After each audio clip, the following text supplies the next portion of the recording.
Yes, there are mothers too, but there's mothers too, but he's the father. Won't go along those lines. So he's the father and many mothers of the sociology of expectations, and I'm, as I said earlier, very grateful to John because he pointed to me, and I've read a few of your papers that you sent, and I think he is very relevant on this promise because, as I understand, no matter how much you promise, who will care about those promises when they're actually delivered in the future, right? Exactly. Anyway, so yeah, you have 45 minutes. We're late. I promised to be on time. I didn't succeed. Blame on me. But now you have 45 minutes in total. Okay, okay. Okay, so I'm excited to be here. Thank you very much for the invitation and also for the setting of this workshop. And it's really, well, very nice to sit down again and think about some of those key elements in science. And yes, you're right. I've been busy with the topic for quite some time with all kinds of excursions. So it's also nice to do some integration here. And I will start right away to set you on track on what my ambition is now. So I first would note that promises seem the tendency. The tendency is to see it as external to real science. So the idea is, well, yes, there are all kinds of in the popular press, we see those pictures about human enhancement and things like that. Well, that's popular press. It's not real science. And yes, you will find in policy documents there are all kinds of promises of what the solutions of medicines will be and so on, and what it will offer to beating the crisis and so on. But that's not real science. And yes, we all work with proposals every now and then. That's our business, writing proposals and trying to get that and write papers on that. And yes, you have to promise and then you get the money, but that's not real science. I mean, that's just the politics of being a scientist, but that's external. So then the implicit idea is it's only a tool to capture the wider audience, whether that's general public or the funding agencies or policymakers, not affecting what science really is, not specifying what that really then is. Whereas I would say, and it's maybe provocative, but I invite you to go with me on this journey, promises in science is not a side effect, it's central. And I would say it's constitutive, not innocent. So what I offer now is a sort of literature review, not just sociology of expectations, also broader politics of science, some philosophy of science, of which I'm sure you're already quite familiar with, but I would like to mobilize it now for my argument. And, well, some conceptual analysis, one on prospective structures, that is my term that I would like to launch here, and the idea of science, well, as a layered phenomenon. So I'm not sure, I'm just offering that now as a guide also for this workshop, science as a layered phenomenon. So some philosophy of science. If you look at, we've heard some terms passing by already, logical positivism, starting with the idea that you could observe and that science, the scientific activity is there to verify statements, whereas, well, already with the work of Karl Popper, this was critically received and thought through and stating, no, it's not starting with observations, it's starting with theory, come up with some conjecture and try to refute it. Well, you know all those terms already. So science is not claims, it's refutations that matter. And Thomas Kuhn was already going past that it's not so much the individual statement that makes up science, it's the collective. So, and in the collective, theory and observation condition each other.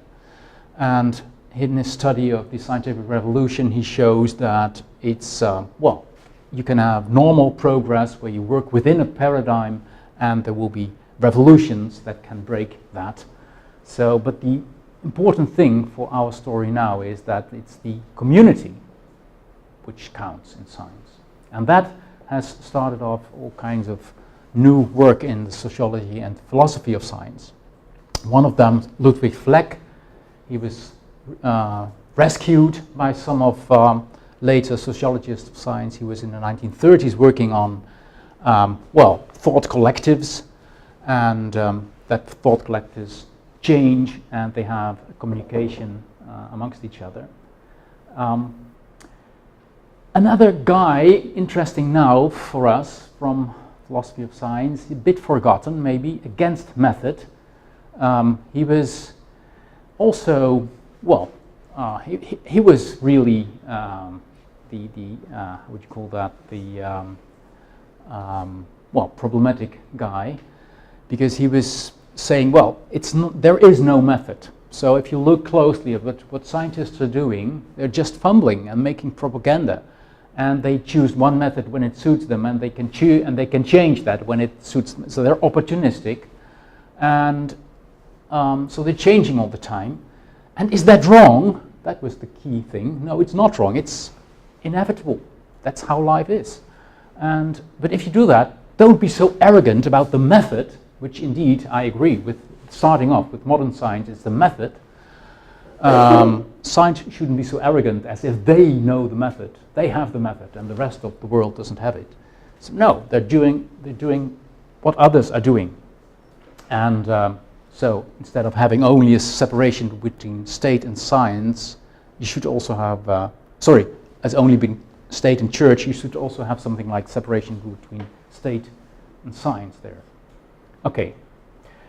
Another enfant terrible I'm very much inspired by, Bruno Latour. He is, well, a typical French philosopher, and French philosophers, as you know, say that, well, everyone until now in the history of mankind thought it was like this. I tell you it's completely the other way around. That's the, in short, summary of French philosophy. And he did that with science. So actor network theory is his, and there will be some of actor network theory in my presentation now.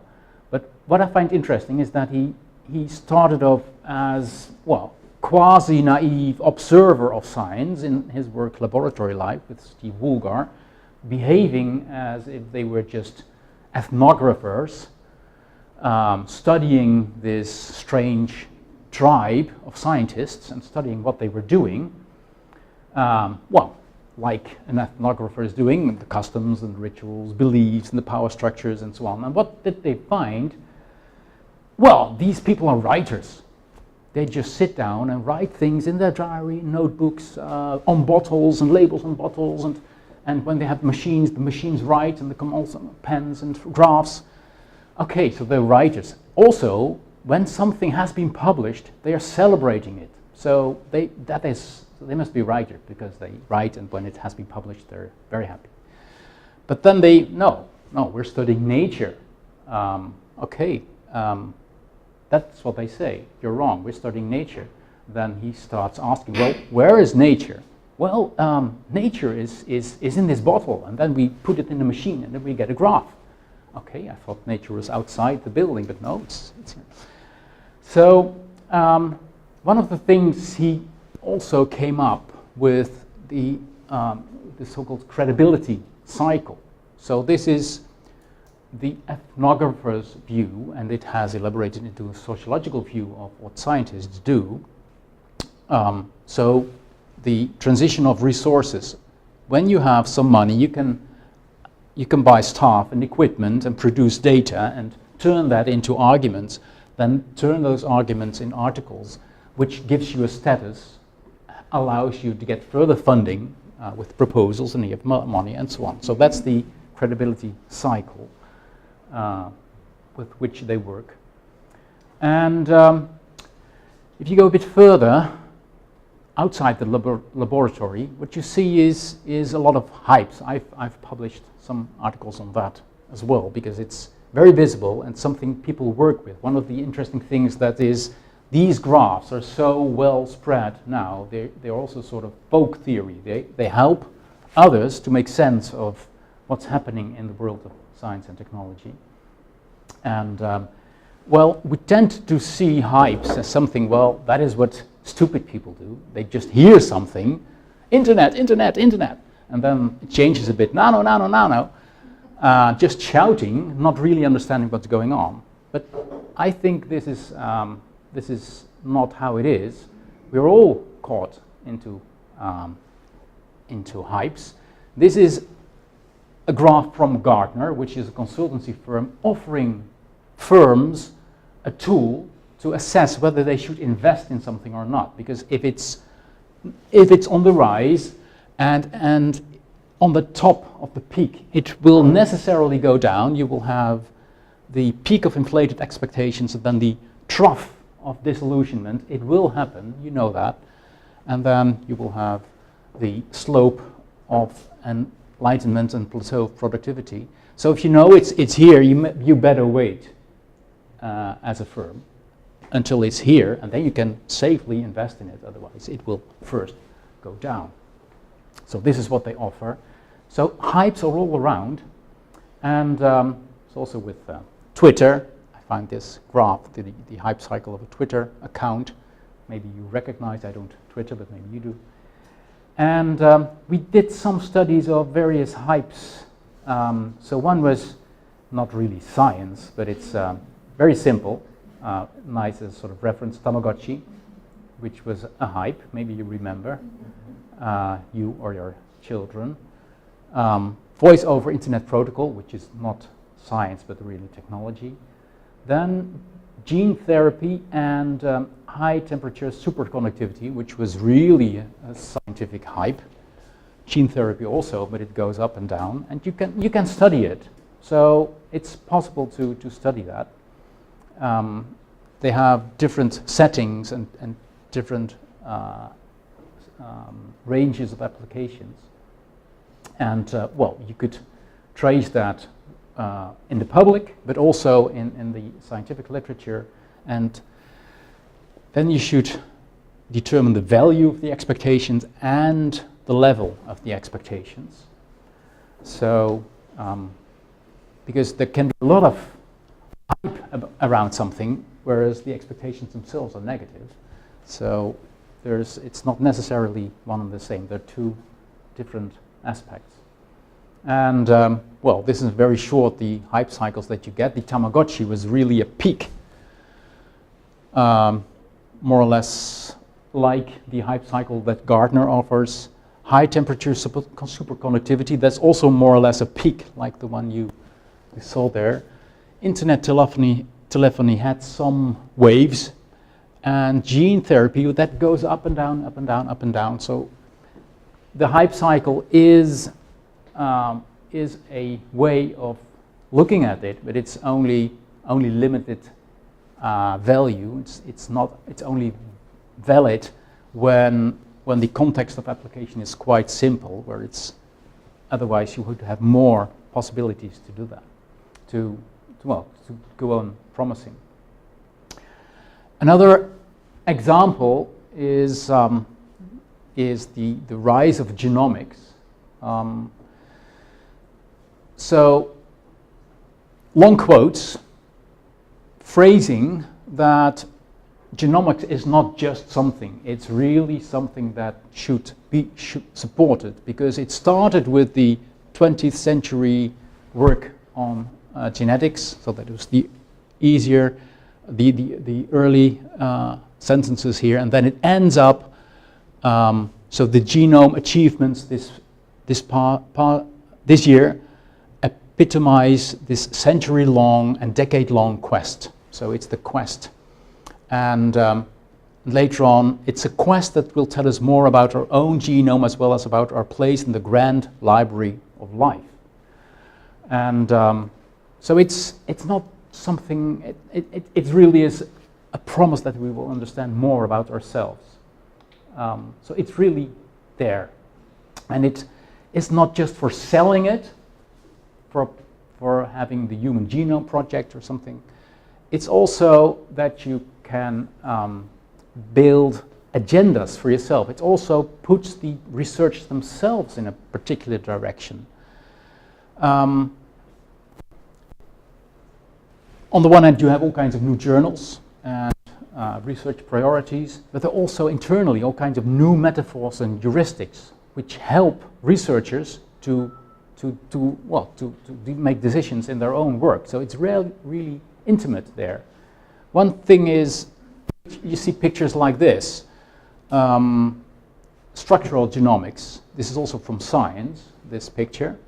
And what you see is the promise that it will gain a lot of understanding and we can do more with genomics. And you see all kinds of steps that are needed to do that. So you would have some crystallography and you would need characterization, databases, and so on. And what it results in is that that research groups and institutes in the world, feeling that they belong to this field of genomics, have to decide for themselves where should I locate myself. Maybe we have some experience with databases. This is our strategy. We will focus on databases because this is the general picture of what will happen in the next year. So we will find that we have to make a strategic decision and this is our place, this is our position. So they position themselves in this greater promise. And that is, so it is not just selling it, it's also, structuring the whole business of science here. Another easier example of agenda building was the idea of the metaphors. So, as you saw in the earlier quote, genomics was seen as, reading the book of life. So the genome is the book of life. And then, of course, the consequence of that is read it. So you need sequencing. If there's a book of life, you should read it. Then the next metaphor was that, not everything makes sense. There are some beads on a string, you should read that and skip the other parts of the genome because they do not make so much sense. So the thing is to skip the non-interesting parts for some time in the sequencing and then focus on the beads.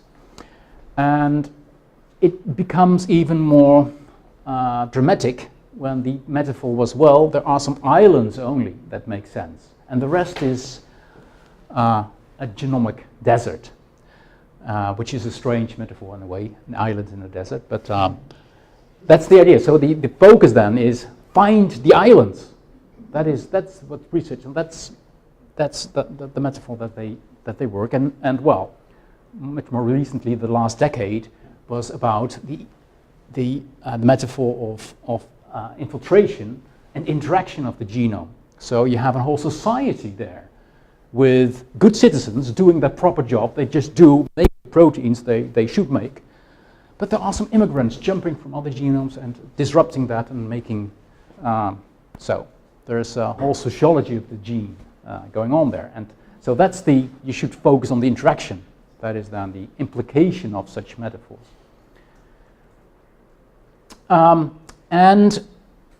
You would have, I will explain the term promise requirement cycle in a minute.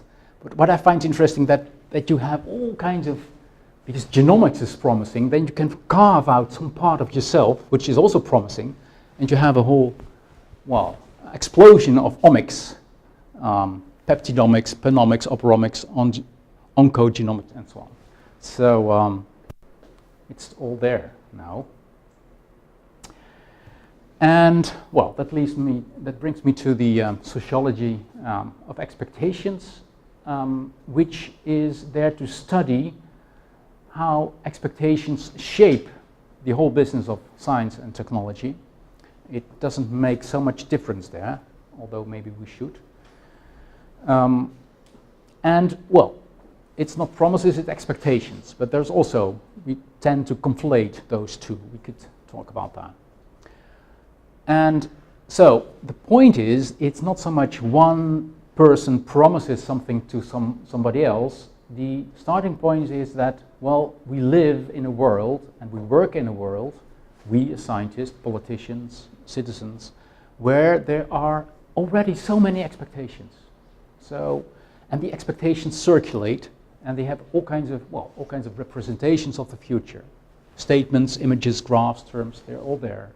So my image, my metaphor is that we live in a sea of expectations. So that's the natural habitat.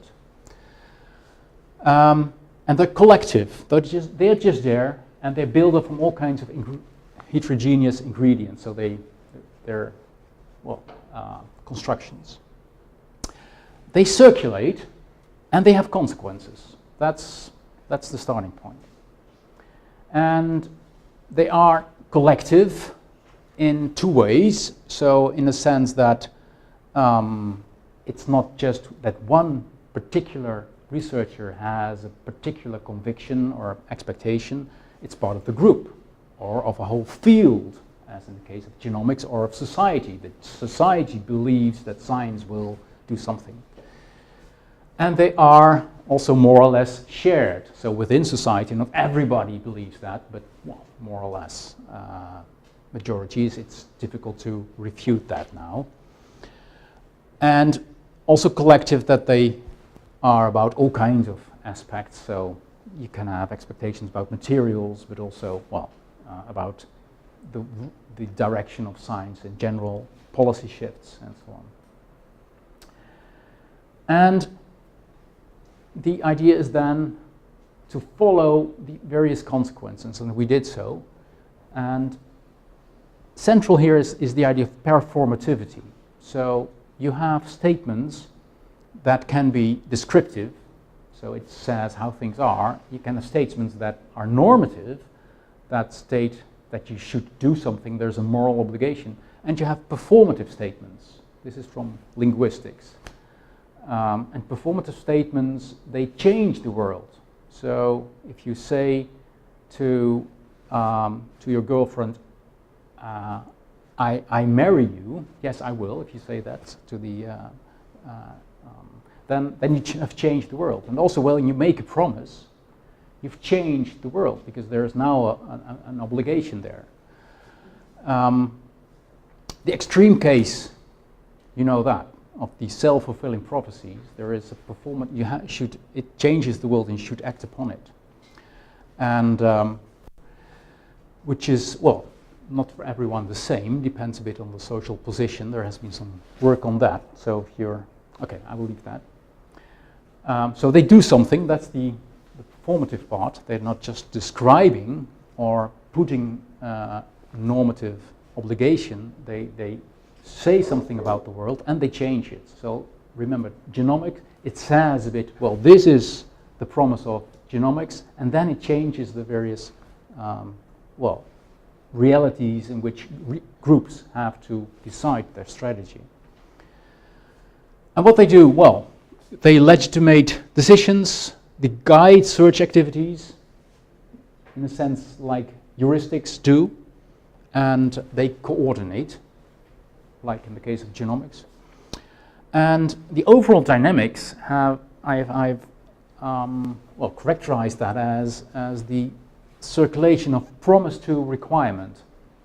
So I have a picture here, I think. Here. So it starts with all kinds of possibilities that, maybe transformed into promises with their script, with their explanation of what people should do with it. It may then figure on agendas of research groups, of society or firms, and then there's this double aspect that on the one hand it's a requirement, you should do it. Now you have this promise of genomics, so you should do it.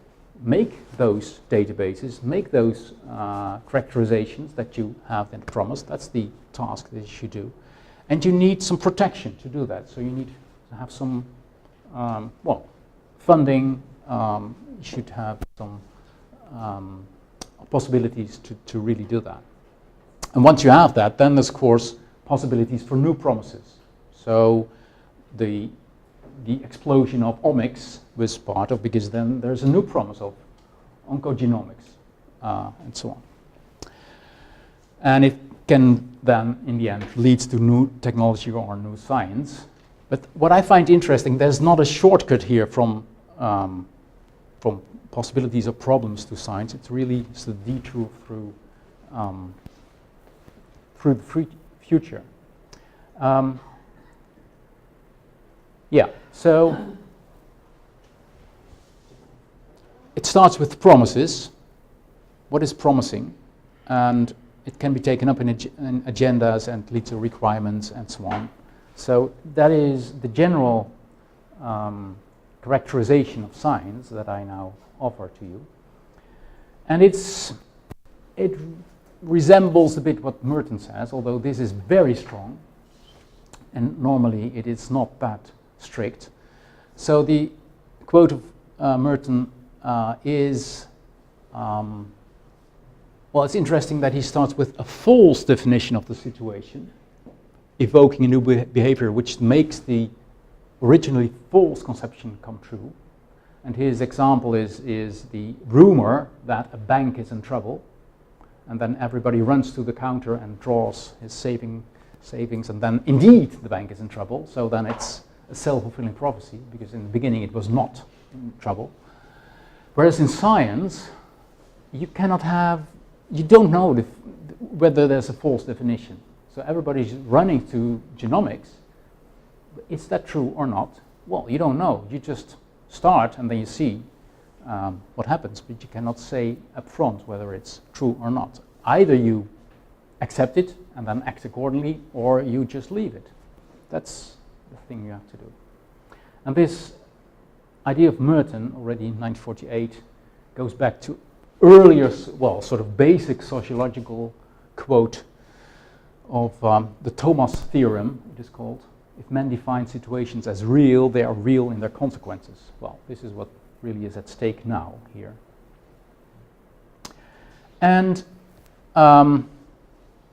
it has become stronger in science, also of the contractual, what John Agar said, contractual movement in the UK, but also further, idea that, technology and science cannot just be there, they should do something in return, and that was called the strategic turn. So we should have science and technology that in the end will deliver something, and so their promise becomes the yardstick. And so that is, you could speak of a prospective structure of science and technology. So the idea that there is this future which is circulating, and this future, futures, I should say, have all kinds of effects, forces, and so it's, well, to be contrasted with the normal structures of sociology, which have been built up from the past, so inequalities, expertise, power, it has been built up in the past.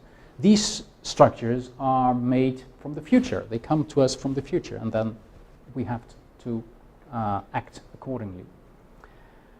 And, well, the basic mechanism here is that you would have not so much one person promising to someone else, but that you would have this situation of the sea of expectations in which you, and then you have to position yourself in that. So what should I do given all these promises there? And okay, yes, this is the next step. Okay, so I will do this. And so the mutual positioning, you expect that the other group in Tel Aviv, they will do the characterization of the proteins, so we will do the database. And this is, well, if you look at the promises, there are some roles in it, sometimes implicit, and some can take it up. And those features there are not stable, but they get filled in, modified, and reshuffled all the time.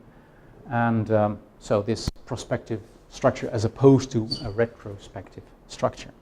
Now, I have some last thoughts about this idea of science as a layered phenomenon, where you could say that science is not just a claim, it's not a collection of claims only with findings, facts and theories, but you also have, well, scientists and groups of scientists, teams that have to make strategic decisions, that have to work with the credibility in their careers. You also have fields, and you can look at the fate of fields and how they emerge, how new disciplines emerge.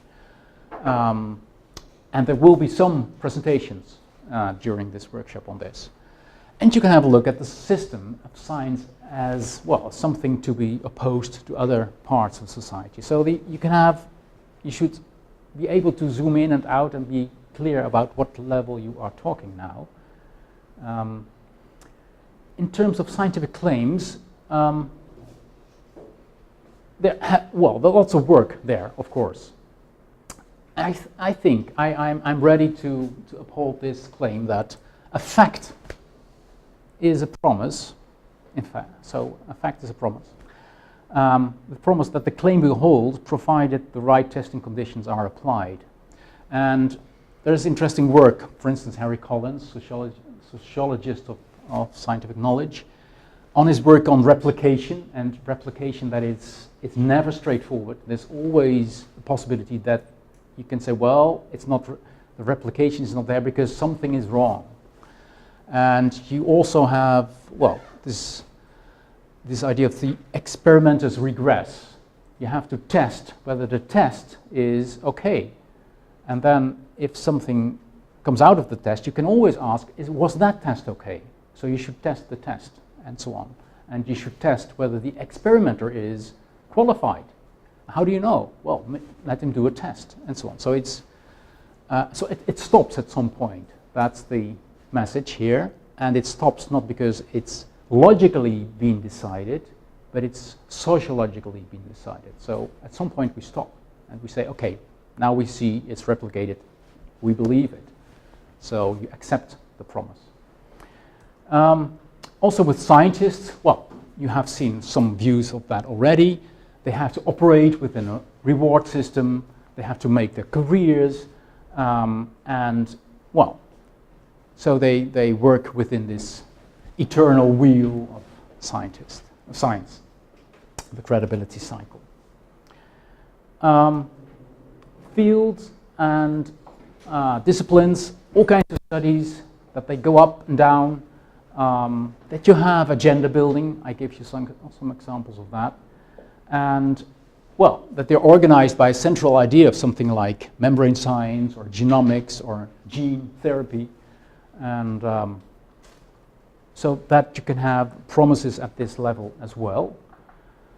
And science as a system, that is, I think, well, the majority of our contributions will look at that as well. That if you look at history, if you look at the scientific system, you should just look broader than individual claims and scientists. It's also all kinds of universities, research councils, also all kinds of committees, reports, science policy. And here the idea is that something of relevance or contract between science and society. And that has had all kinds of, well, histories. After World War II, there was a general support with the Vannevar Bush idea of, we have seen now how big the impact of science can be, so we should support it. Whereas in the 1980s, it turned to, well, we cannot just support any science, but let's support science that promises applications in the future. So it's not applied science, but some science that, well, we don't know the applications yet, but it promises that, well, there will be wonderful applications. Like with biotech, it started in the 1980s, ICT also in the 1980s, and also material science. And you also saw that in most countries, you always find the same topics there. And it's also sort of technology race of scientific systems, that they look, what is the promising field? Biotechnology. Why? Well, Japan is investing in it, US is investing in it. Oh, okay, we should invest in biotechnology because that's the problem. And so that's also peculiar, that the specific strategies of countries is to do exactly what the others are doing. And, well, there have been studies on the scientific system, especially the mode 1, mode 2 distinction, whereas mode 2 is less disciplinary but transdisciplinary, including industry, much more related to applications, other ways of quality control, and so on. I won't go into that, but there is quite some interesting work on that. And, well, so the general scheme for all those levels would be that there are all kinds of promises there, the sea of expectations, and with some criteria it leads to, not whether it's true or not, but it leads to a willingness to believe, maybe temporary, and the suspension of disbelief, and to act accordingly. That is, I think, the crucial scheme here. So if you would then at those levels do that, then the willingness to believe and act accordingly at the level of individual claims, it would be that you would quote the claim. So the claim would get bigger and stronger. If you are willing to believe someone as a scientist, you should hire him or give him some funding. If you're willing to believe and act accordingly in terms of disciplines, well, set up a program and fund the field of genomics or oncogenomics.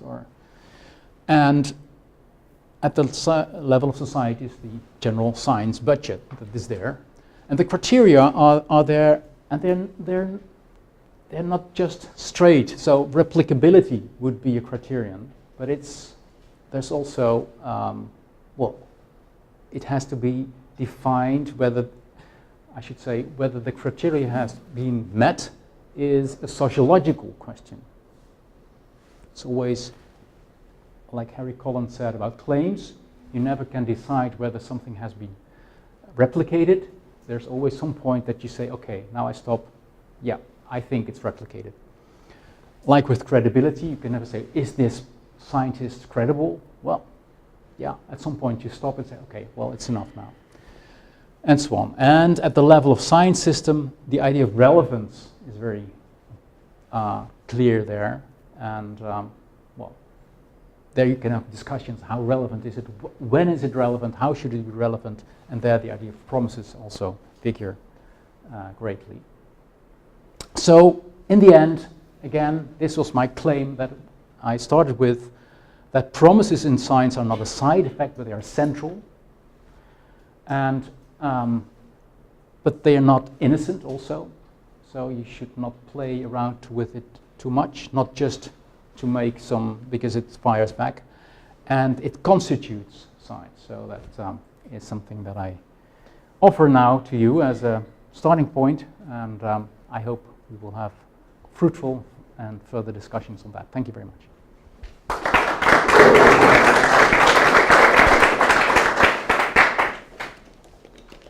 Thank you. A lot of food for thought, and just under 10 minutes for discussions here and coffee breaks later. So, Maria Jesus. Hello, thank you very much. Yeah, when I was listening to you, as well as when I was listening to John Edgar, I was thinking about what kind of distinction can we make between expectations and assumptions. Because most of the issues we are tackling, I mean, you have, but it's somehow related to the work of many of us here, is this problem of assumption. We never talk about how an assumption has been constructed. This is one point. Another point is this idea of expectations reminds me very much, I don't know if you would like to say something about gender theory, you know, women and how they are expected to behave, how they are expected to do, what they are expected to think or develop or perform. So yes, these two things. And another one is, as a historian, I'm much more interested in how promises have been constructed, how promises have been invented, how promises have become so central in the way we have currently thinking about research and research policies and research and technology policies? Thank you. Okay, quite a range question. So, yeah, so the assumptions, yes, yes, well, an assumption does not necessarily include something about the future and time. Maybe you won't agree, but I think that is what differentiates an expectation from an assumption. So an expectation is also an assumption, but there's, yeah. Okay, so I think it's something with time and futures, and when there is with. Yeah, I haven't thought through that, but I think there's also something with performativity. So whether an assumption will be performative then, I think the performativity comes also from the future because you have to deal with it somehow. You cannot ignore it. So that's what I find intriguing, that if you're a researcher and you're in this field and you know this whole thing of genomics is coming up, you should do something with it. You cannot just ignore it. You have to make a decision. Do I go along with it or not? And assumptions, well, they're just, well, they're less forceful, I think. But, well, it's, I'm now mixing up the ontological discussion, difference between assumption and expectation, and the empirical discussion. So I should be careful now. Yes, there are lots of overlaps with gender theory, I think, really. It's, and it really shows how important ideas about the world are and how they structure what we see and think. And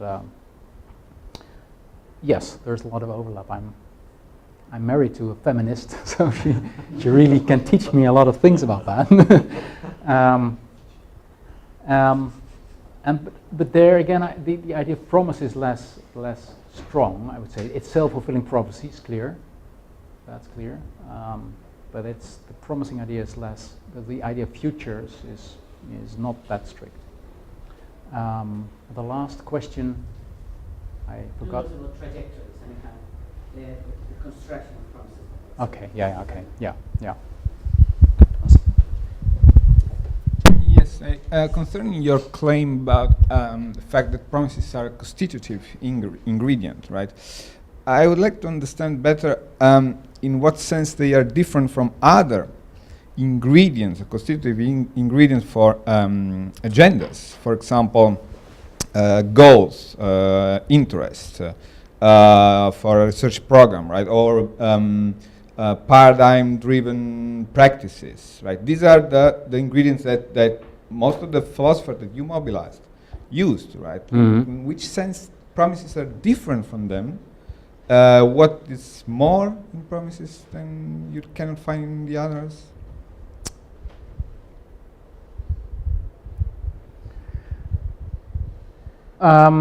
So I think there's partly an overlap. So like heuristics, well, it's a practice with heuristics, but if you look closer to those heuristics, they have some promising nature. So you can say, well, heuristic is a sort of promise. If you follow this rule, you will have success. That's the heuristic. So it has a promissory nature. And some are, so there is some overlap with the key categories. I didn't develop that now. What I think is adding is this sense of being a victim of promises. So we cannot help just to, well, work along these. And so I would also counter the idea that someone is making a promise with some idea in mind, and then it fires back. So it can be much more impersonal. So you have to deal with all those promises circulating around, and it can also change the other ingredients, and so you have a discipline, a group, or well, working with a paradigm or a practice, and that can change because some promises then enter, and they have to deal with it. So I think it adds some dynamic to the stories of that. We could, yeah. So yeah. So two things. So the dynamic and the idea of being a victim of that. So it's yeah.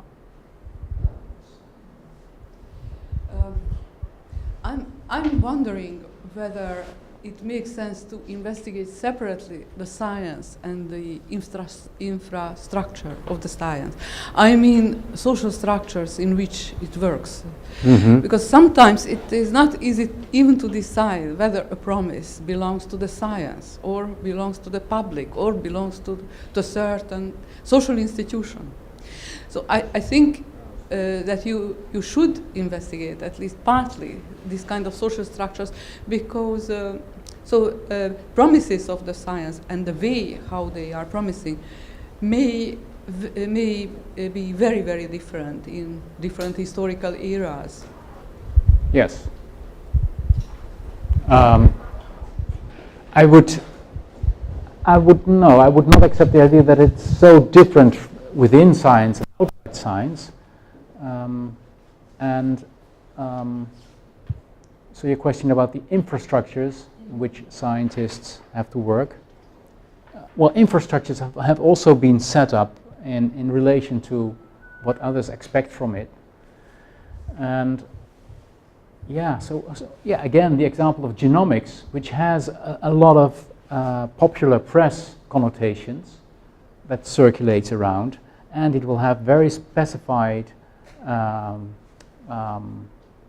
articulations within subdisciplines, but they are somehow connected, and they are building upon each other. So why is it promising? And if you look in detail to promises, they always quite heterogeneous. So why is it promising? Well, we have found some ways to characterize it.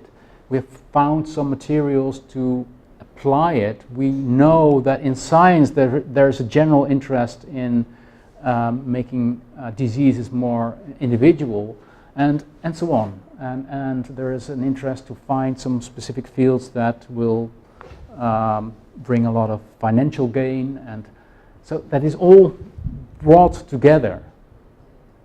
And that's why it's convincing. That's why it's convincing, and that's why it's also very difficult when you're looking at it from a logical angle. It's not so logical then anymore. So last short, Mr. Bruno. No, fascinating, really Thanks. wonderful.